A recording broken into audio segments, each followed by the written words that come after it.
The map is not the territory.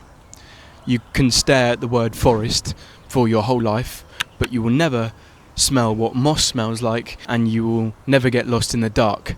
If you travel across 2 states in America, you won't trip over the state lines. And when the waiter hands you the menu, you don't start chewing the page to see what pasta tastes like, do you? Please say you don't.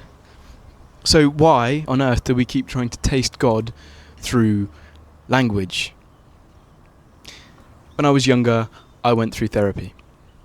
My family and I had been through some stuff, and I was fragile like a wine glass packed in newspaper.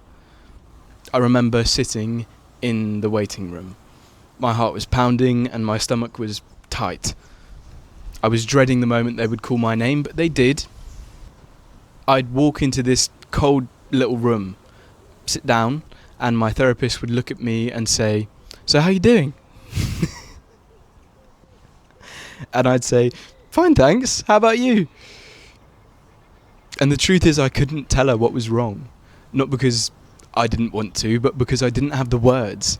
I didn't have the vocabulary. And if you're trying to treat something, you at least have to name what it is, right? Like, it's like doing brain surgery without an x-ray. But I just couldn't name it. What I was feeling wasn't a thought, it wasn't a sentence. It was a storm, a sensation. I felt truth with no language. And what I was experiencing was a qualia. Remember this word, it's super useful. Qualia means kind of like the raw, unfiltered texture of experience, like the actual taste of an orange, or the smell of cut grass, or the feeling of being seen or left behind. And I think that is what made it so hard to explain, because it wasn't just a mood, it wasn't just something that you could file as sad or anxious. It was real.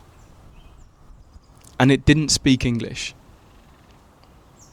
And so, the reason why we can't describe internal experience, or external experience for that matter, is actually really, really simple. They're not made out of words. And this is obvious, right? Painfully obvious. So obvious it hides in plain sight. A Zen teacher might show it to their students like this.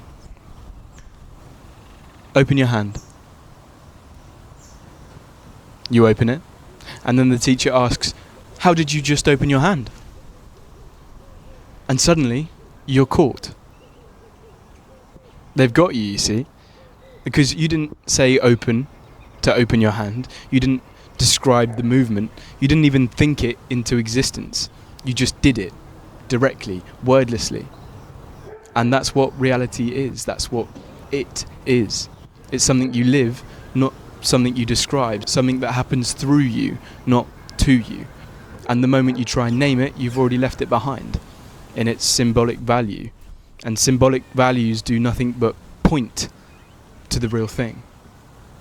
It's often said in Zen, don't mistake the finger for the moon. In other words, don't confuse words for what they're pointing to. And that's not just true for religion, that's not just true for philosophy, that's not just true for God, it's true for everything in our lives. And the modern world is completely wrapped up in these symbols, and so is the modern mind, and it causes us all a tremendous amount of suffering. Right now, as you're listening, pause for just a moment and notice the spaces in between my words. Don't listen to the words, don't listen to their meaning, not the words, the space. Notice the space behind these words. The part that isn't trying, the part that isn't moving, the part that isn't becoming something else. And don't name it, just analyze it. Don't call it the present moment, just let it be there. And if a thought comes, a memory, a goal, a to-do list, don't fight it, just see it for what it is. It's a symbol, a word, a flicker of language in the wind. That's really cringy. A story you've been telling yourself. and then just let it pass. And feel again. What's here? Beneath time, beneath symbols, beneath you. That's it. That's the practice. I don't have a license. There was no incense, there was no chanting. Now, I expect your attention span is probably coming to a close.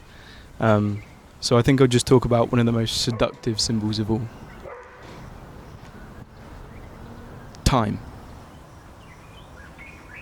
Now, it's obvious to most people that time is a linear process, right? It goes from the past into the present, off towards the future. And that is illustrated really well by the ticking of a second hand on a clock. But that is a total fallacy. You see, the future is just a projection of your mind. It's a guess. A guess based entirely on your memory of the past. And all there is now. I think we'll go into that further next time.